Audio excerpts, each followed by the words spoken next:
জয়নগর উপজেলা শাখার সাধারণ সম্পাদক হিসাবে কৃষক দলের উপস্থিত সকল নেতা এবং কর্মীদের উদ্দেশ্যে আপনাদেরকে বলতে চাই,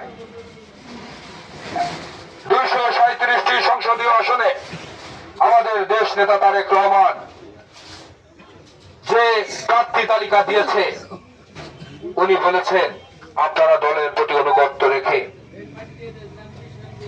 কাজ করবেন।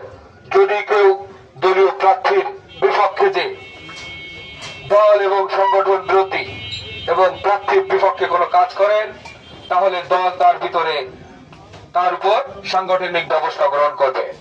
আমি আপনাদেরকে দায়িত্বহীন ভাবে কণ্ঠে বলতে চাই, ইঞ্জিনিয়ার টিএসআইবি আসনের চূড়ান্ত প্রার্থী, উনি এই আসন থেকে নির্বাচন করবেন এবং জনগণ তাকে ভোট দিয়ে সংসদে পাঠাবেন এবং এই 88.4 নির্বাচনী এলাকার গণমানুষের উন্নয়নের তিনি কাজ করবেন।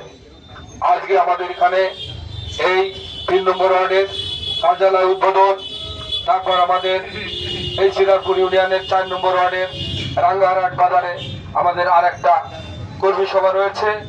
এরপরেই আমরা এই ঐতিহ্যবাহী শঙ্কর বাসা বাজার খেয়াঘাটে